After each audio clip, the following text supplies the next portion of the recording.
La palabra el diputado Darío Pérez.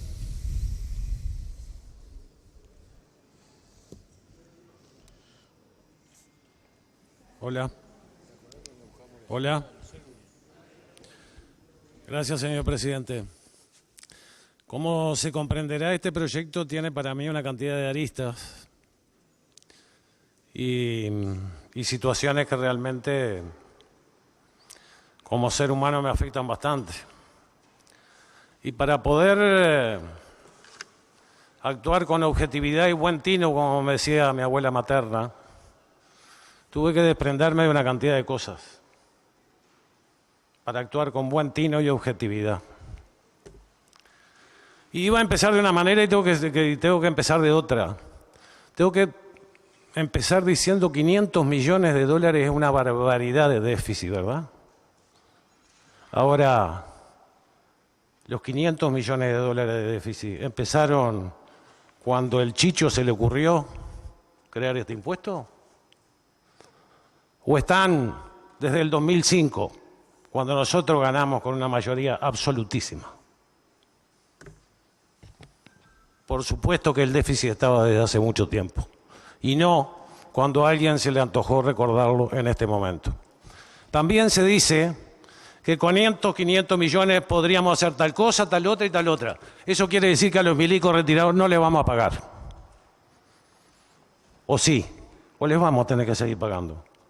Les vamos a tener que seguir pagando. Y ahora entro ya en lo que venía a decir realmente, por todas esas aristas que tiene para mí este tema. Y es con esto de la disciplina y la indisciplina. Y yo decía, pero seré el bicho raro, esto nunca pasó en los partidos políticos uruguayos. Por supuesto que pasó, en todo y a lo largo de la historia. Es más, estaba mirando que cuando se creó el Partido Socialista Democrático Alemán ya habían dificultades de ese tipo y que Lenin y Rosa de Luxemburgo se peleaban entre ellos por estos temas de disciplina partidaria. Voy a citar a Rosa de Luxemburgo.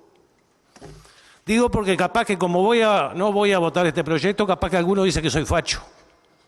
Y no lo soy. La libertad siempre ha sido y es la libertad para aquellos que piensan diferente. La libertad solo para los miembros del partido, aunque muy abundante, no es libertad del todo. Y la libertad es siempre la libertad de los disidentes. La esencia de la libertad política depende no de los fanáticos, sino de los efectos vigorizantes y benéficos de los disidentes. Si libertad se convierte en un privilegio, la esencia de la libertad política se habrá perdido.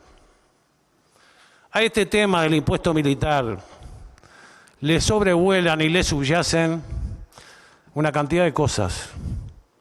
Una de ellas es la relación que hemos tenido nosotros, los de la izquierda, con las Fuerzas Armadas desde hace 60 años. Y quieran que no, la subjetividad hace que actúe sobre la razón. También tiene que ver con que sobrevuelan o subyacen dos proyectos más con respecto a las Fuerzas Armadas: la Ley Orgánica Militar y la reforma del servicio de retiro. Y esto tiene que ver, sí, con el destino de las Fuerzas Armadas. Y yo le voy a decir a qué cosas le teme el gobierno del mundo: a los sindicatos fuertes y a las Fuerzas Armadas. A eso le teme el gobierno del mundo. La otra cosa tiene que ver con qué valor le damos a la Constitución de la República y a la seguridad jurídica de nuestro país. Yo les quiero confesar que había traído una foto de Seriñi y otra de Artigas, pero no me dio el cuajo para ponerlos atrás mío. Pero las había traído. ¿Por qué? Porque son importantes y ya van a ver por qué son importantes. La otra cosa tiene que ver con qué lugar le damos a las políticas de Estado, teniendo en cuenta que las Fuerzas Armadas, la seguridad social y otros temas van a afectar a las próximas generaciones y por lo tanto deben ser temas de consenso político. Y en este caso las Fuerzas Armadas son de la República. No son del Frente Amplio, no son del Partido Colorado, no son del Partido Independiente, no son de la Unidad y no son del Partido Nacional. Son de la República. Y es bueno precisar, antes de entrar en tema, algunas constancias y cómo y desde qué lugar yo no voy a acompañar este proyecto. Primero, que no está presente en el programa del Frente Amplio, porque si no, que me lo traigan. No fue considerado en el último Congreso del Frente Amplio, porque si no, que me lo traigan. Y no fue puesto, muy importante, como propuesta preelectoral. Muy importante porque es cuando uno se compromete frente a la ciudadanía. Yo fui preso político, desde ese lugar lo hago. No tengo el síndrome de Estocolmo. Por las dudas aviso. El servicio de retiro sufrió muchas modificaciones en su historia, pero también es bueno saber que en nuestro propio gobierno se mejoró el servicio para algunos integrantes de las Fuerzas Armadas que cumplían tareas especiales. En nuestro gobierno. En el nuestro, ¿eh? Y muchas de las jubilaciones, porque acá hay que tirar abajo algunos mitos. Muchas de las jubilaciones de privilegio pertenecen a compañeros militares reparados por la persecución sufrida, entre los cuales tengo el orgullo de tener algún amigo. Y la otra cosa que es importante, por más que se rajen las vestiduras mucho, es que nuestro gobierno le siguió pagando, porque le siguió pagando a militares que violaron los derechos humanos.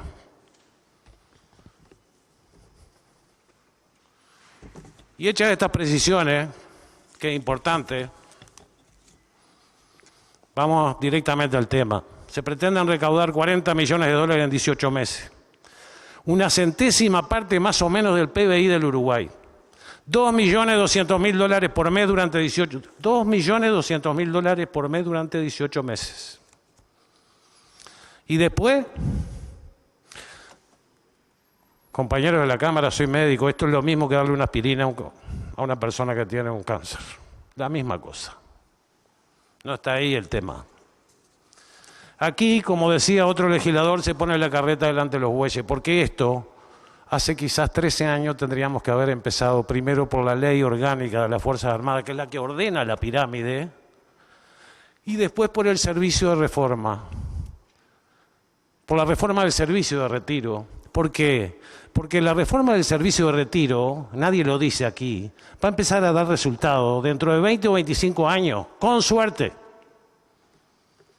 y no antes. Entonces nos perdimos 13 años, o 14, si es que le queríamos realmente meter el diente al problema.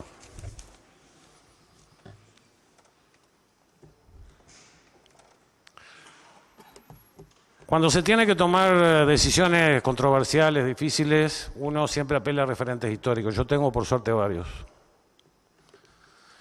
Y me pregunto qué hubieran hecho algunos de ellos, ¿no? Porque ustedes comprenderán que me siento en soledad. Elegida por mí, pero en soledad. Y yo apelo a dos referentes de esta nación. Uno, el de todos, y otro particularmente para los frente amplistas. Decía José Artigas, es muy veleidosa la probidad de los hombres, y solo el freno de la Constitución puede afirmarla. Y decía el general Sereñi en su discurso extraordinario en el Paraninfo de la Universidad, intenté ser en mi vida fiel a mí mismo, coherente en el marco de principios éticos elementales en la defensa de la libertad y la democracia. Y me parece que lo veo diciendo esto, y en el respeto irrestricto a la Constitución y a la ley. Y si bien, capaz que no lo tendría que ni citar para no meterle el dedo en el ojo a nadie, podría decir que hace 2 o 3 días vi al presidente de la República, con ese aire con el que él tiene tan pacífico, decir, dentro de la Constitución todo, fuera de la Constitución nada. Yo no he sido puro ni coherente en esto de defender la Constitución, y lo confieso. A veces por ignorancia, a veces por voluntarismo, a veces por disciplina partidaria, a veces por mi deseo profundo de justicia, porque cuando se trataron cosas referentes a los derechos humanos aquí en esta Cámara, o por confiar en el saber de los compañeros juristas y a veces por razones políticas que creí razonables, me equivoqué generando inconstitucionalidades. Pero hoy estoy en otro momento de mi vida y del quehacer político, que me indican que no deseo ni quiero votar groseras inconstitucionalidades de corte discriminatorio. ¿Por qué? Porque ¿cómo le puedo exigir yo, particularmente en este caso a los militares, que respeten la Constitución si yo, hasta para un médico, este artículo 67 de la Constitución es claro, que no digo para un jurista? ¿Y qué valor le damos a la Constitución los que nos consideramos republicanos? 2000 o 3000 años antes de Cristo, en Sumeria, ocurrió un hecho absolutamente revolucionario para la humanidad. Se escribió en piedra y en la escritura cuneiforme de Arcadio Antiguo el primer contrato social entre los seres humanos. El huevo de la Constitución, de todas las que pudieron venir después. Esto se llamó Código de Hammurabi. Y si revolucionario fue ese contrato social entre los seres humanos, mucho más revolucionario era que Hammurabi, que era el rey, también lo tenía que cumplir. Hammurabi también lo tenía que cumplir, a pesar de ser el rey. Y pasaron miles y centenas de años, y nosotros llegamos a nuestra Constitución, que tiene de extraordinario que está refrendada por el pueblo. Es el pueblo el que refrenda nuestra Constitución, ni más ni menos. Cuando se habla de que esto es constitucional, inconstitucional, no sé qué, yo les pregunto a todos ustedes, si a ustedes les dan una bollona en el auto, ¿para dónde arrancan? ¿Para el carnicero? Capaz que le pone una plasta de carne y se acomoda el guardabarro. ¿Para el panadero? Una plasta de masa y capaz que se acomoda. ¿Para quién arrancan? Para el chapista. Y si yo los invitara a todos ustedes a hacer un viaje en la búsqueda del saber y de la sabiduría, les diría, bueno, en cuestiones de leyes, ¿para dónde arrancamos? ¿Vamos para acá, para química? No, química no, muchachos. ¿Para dónde vamos? ¿Para medicina que está enfrente? No, tampoco. No, hay una casa acá, el 18 de julio, que es, tuve que pedir el número, 1824, que es la Facultad de Derecho. Y ahí nos bajaríamos todos y preguntaríamos, la Cátedra de Derecho Constitucional, por favor. ¿Ustedes qué opinan sobre esto? Son los que más saben. Vendría a ser como el chapista del Aguayón, ¿no? Dice, miren, para nosotros es inconstitucional. La pucha. Bueno, pero no me quedo conforme. En realidad esto empezó con que primero lo dijo la Católica, y como lo dijo la Católica, todo el mundo quedó medio ahí, ¿no? Después lo dijo la Facultad de Derecho, a la pucha, ahí sí, la cosa era más brava. Pero nos bajamos en esta excursión que hacemos en la Facultad de Derecho de la Católica. También nos van a decir lo mismo, pero no, todavía no alcanza con eso. Vinieron distinguidos profesores y dijeron acá en el seno de este lugar que esto era inconstitucional. Y bueno, yo les podría leer, pero la voy a achicar, les podría leer el artículo 67. Pero voy a decir solamente lo que dijo el profesor Rizzo. Repito que en 1989 se quiso que las jubilaciones fueran intangibles, que no pudiera pasar ninguna forma de descenso, de no ajuste, de que esto se perdiera. Pero en definitiva, con estos impuestos sí se está llegando al fin que la Constitución no quiere. Pero además desconoce derechos adquiridos que nosotros somos incapaces de tocar, por ejemplo, para Monte del Plata. No sé cómo va a pasar con UPM, pero después para Monte del Plata ni lo toquen, ¿eh? Derechos adquiridos, son empresas extranjeras. Pero además, si ustedes se ponen de patrón y le quieren rebajar el sueldo a alguien, pero van al muere. Pierden el juicio olímpicamente. ¿Por qué? Por rebaja salarial. Se considera automáticamente despedido. Esto para los activos y para los pasivos. ¿Qué? Además de que se somete, yo voy a repetir conceptos, pero no tengo más remedio. Se somete a un grupo de personas a una doble tributación porque pueden hacer todas las elucubraciones teóricas que quieran, pero al tipo le van a sacar el doble más. Es doble tributación.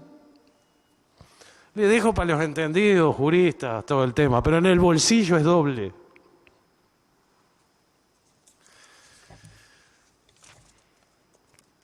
¿Y por qué discriminatorio? Mire, yo les voy a leer lo que es la discriminación. Porque capaz que dice gente canario, que dice que no. Dice el diccionario, dice esto. La discriminación es toda aquella acción u omisión realizada por personas, grupos o instituciones que produce y reproduce desigualdades en el acceso a recursos y oportunidades en favor o en contra de un grupo social y sus miembros. La discriminación es el acto de separar o formar grupos de personas a partir de un criterio determinado. Normalmente, la discriminación se utiliza para referirse a la violación de igualdad de derechos por cuestión social, racial, religiosa, orientación sexual o por razones de género. En filosofía moral, se ha definido la discriminación como un trato o consideración desventajosa. Entonces, indudablemente que se le está dando a un grupo de personas, por el solo hecho de haber vestido un uniforme, que Dios libre y guarde, no me quiero ni acordar, por haber vestido un uniforme, tiene un impuesto y una discriminación. Ahora, yo me pregunto una cosa, si esto fuera solamente para los que trabajaron en la construcción, pero estoy seguro que el espíritu de Andrade andaba por acá, por el pasillo, y nosotros estábamos rodeados de cosos naranjas. Y si fuera de los maestros, estábamos llenos de túnicas blancas hasta por las orejas. ¿No es cierto? Pero son milicos. Son milicos. Nuestro gobierno ha tenido claras políticas antidiscriminatorias. Así ha sido con los afrodescendientes, así ha sido con la comunidad LGTB y también así ha sido así con los peones rurales que tuvieron 100 años esperando para tener las 8 horas y fueron discriminados. Pero toda discriminación es injusta. Aunque los discriminados no sean de repente los que más me simpatizan. Toda discriminación es injusta. Pero además se pone en riesgo a Juan Pueblo. Porque yo no me voy a olvidar lo que nos pasó con los funcionarios judiciales. No. Nos costó cara. Carísima. Yo también fui culpable. Y hubieron arreglos extrajudiciales ahí, pero salió cara. Y yo no quiero que Juan Pueblo paga, como dicen los abogados, costas, costes y yo que sé cuántas cosas más. Porque esto seguro que vamos a perder. Y ahora, cuando yo le dije que me tuve que desprender de una cantidad de cosas, pasamos. Yo conocí los cuarteles por dentro, pero de preso, entonces no sabía ni la organización. Apenas aprendí a conocer que capaz que alguno que tenía un galón me pegaba más que el otro, pero me tuve que meter y conocer qué era lo que pasaba ahí adentro en el Estado militar. Entonces, un soldado oficial, no importa lo que sea, para su instrucción va a tener que manejar explosivos, municiones, maniobras peligrosas. De hecho, muchos le han quedado en salto de paracaidistas, buzos, etcétera, etcétera, etcétera. Tienen mayor riesgo de vida, ni la menor duda. No tienen 8 horas, ni la menor duda. No tienen horas extras. No pueden acumular licencia y puede ser interrumpida a requerimiento. Ya lo dijeron algunos, pero lo quiero repetir. No tienen nocturnidad, no tienen prima por presentismo. No tienen movilidad territorial sin compensaciones. La libertad ambulatoria puede ser restringida. No tienen actividad política excepto el voto. No tienen salario vacacional, el retiro obligatorio aunque quieran seguir. Y por supuesto que tienen, por lo menos una parte importante, en su vida de retirado deben de pagar IAS, que es volcado al BPS, y 2 tasas compulsivas. Sanidad militar, que es porcentual a su salario, sin retorno como el FONASA, y el Fondo de Tutela Social, eso es compulsivo.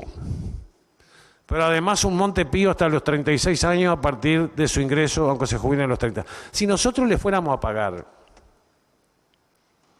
digo yo, pregunto, si le fuéramos a pagar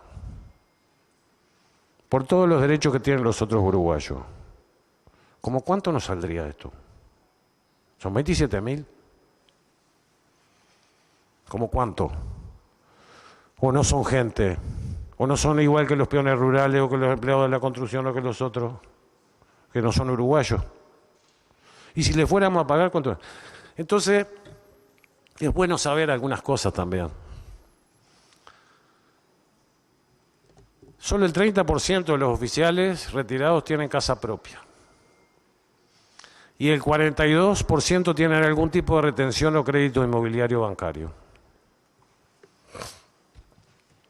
Entonces, el servicio de retiro de las Fuerzas Armadas funciona como una zanahoria. Entra el soldado, el alférez, el guardiamarina o el pichón de piloto, perdón la expresión, y le dicen, mira, mijo, tú vas a ganar poco y vas a pasar una cantidad de años metido acá adentro. Pero cuando salga, acá está esta zanahoria. Es así. Ahora, ¿quién le paga todos estos años? Son uruguayos, ¿eh? Son milicos, sí. Son uruguayos. Y el servicio de retiro militar tiene encima una tormenta perfecta porque la relación activo-pasivo es negativa. 27.000 activos contra 50.000 jubilados y pensionistas. Los aportes patronales y Montepío son menores que en otras actividades. Y los activos aumentan su salario por IPC y los reiterados por índice medio de salario. De esta manera el déficit aumenta y se encuentra en cifras del entorno de los 450 millones de dólares, aunque no es la única. Y alguien habló acá de la caja policial. ¿Qué pasa? Así como iba disminuyendo la cantidad de integrantes de las Fuerzas Armadas, en la caja policial vienen ascendiendo, pero además el nivel salarial, por suerte para los policías, también ha ido mejorando, con lo cual se ha equilibrado las cuentas dentro de cierto rango de la caja policial, a pesar de la reforma, a pesar de todo. Digo porque hay que decir todo. Todo hay que decir. No hay en el mundo un servicio de retiro de las Fuerzas Armadas que sea superavitario. Tengo la duda de si en Chile, que reciben el 7% de la renta del cobre, capaz que sí.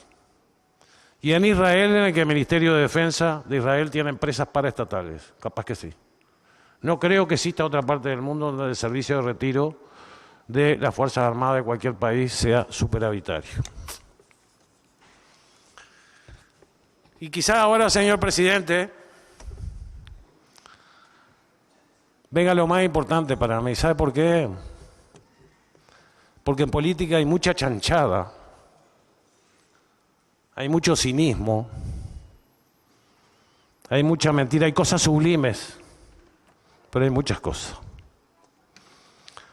Probablemente mientras yo esté hablando acá, tienen a 20 o 30 tipos metidos en una máquina escribiendo porquería.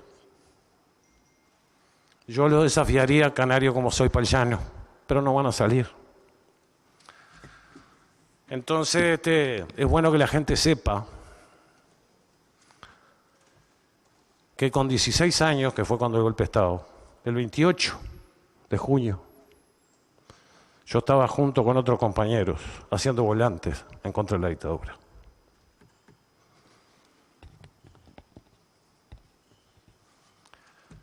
Con mis amigos, al más puro estilo anarquista, nos juntábamos en un sótano y con papel de escuela y dry pen hacíamos volantes y mariposas y salíamos de pintada por nuestra cuenta. Que fui preso político 1 año y que tuve 5 con libertad vigilada. Que estuve en contra del pacto del Club Naval. Estuve en contra del pacto del Club Naval. Y estuve en contra de la ley de caducidad. Me maté juntando votos y lloré el día que este pueblo votó amarillo. Y estoy como testigo en varias causas de derechos humanos. Digo, para poner los puntos donde hay que ponerlos. Porque nunca falta algún sabandija que sale a decir otro tipo de cosas. Sigo teniendo hambre y sed de justicia. No tengan la menor duda. Pero no es a través de un impuesto inconstitucional y discriminatorio. Es en la justicia, que viene demorada, cansina y llena de chicanas, que yo mismo he sufrido cuando he tenido que ir a declarar a un juzgado, porque me mandan para atrás porque se presenta un recurso y otro recurso y otro recurso. Pero es ahí en la justicia, y no a través de un impuesto.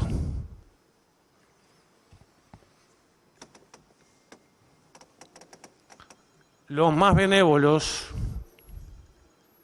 hay algunos que me dicen traidor. Hay otros más benévolos que me dicen que tengo el síndrome de Estocolmo. Mire, para tener el síndrome de Estocolmo hay que estar colifa. Yo no estoy colifa. Pero les voy a contar alguna cosa porque se acerca el 18 de mayo. En general, los que tuvimos en Cana tenemos cierto pudor de contar las cosas que nos pasaron. Así que lo que voy a contar son cosas generales, para que se sepa. Y a pocos días de un 18 de mayo de 1975, éramos capaz que 70, 80 encapuchados sentados en un colchón. Así estábamos, estuvimos 6 meses de esa manera, yendo 1 o 2 veces al baño, y más palo que comida, por supuesto.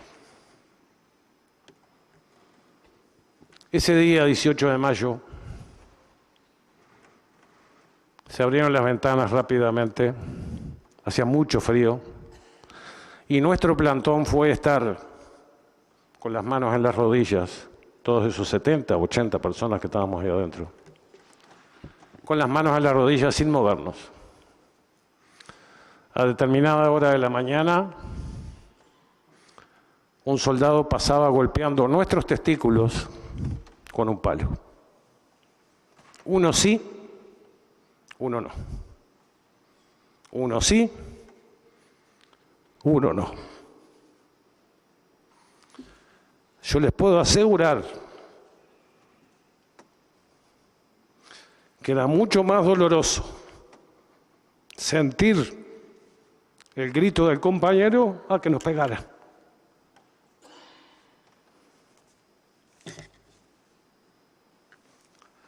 Teníamos un compañero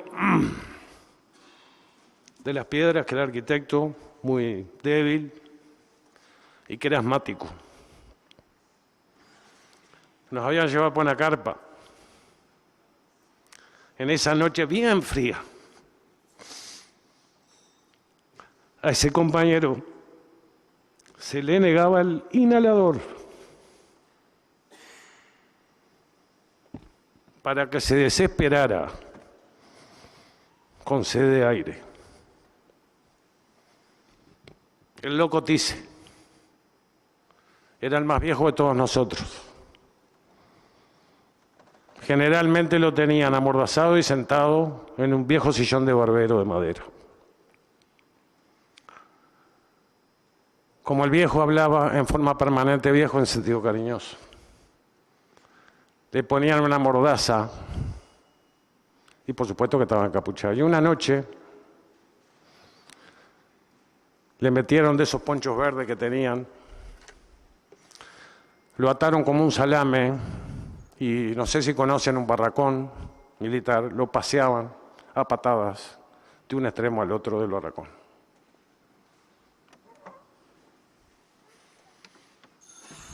Yo no me olvido de eso, no tengo el síndrome de Estocolmo y quiero verdad y justicia, pero no voy a acompañar este impuesto. Y solo si respetamos la Constitución podemos exigir a quien sea respecto a la Constitución y a las leyes. Y solo si actuamos con equidad y justicia podremos pedir lo mismo para nosotros. Gracias, señor presidente.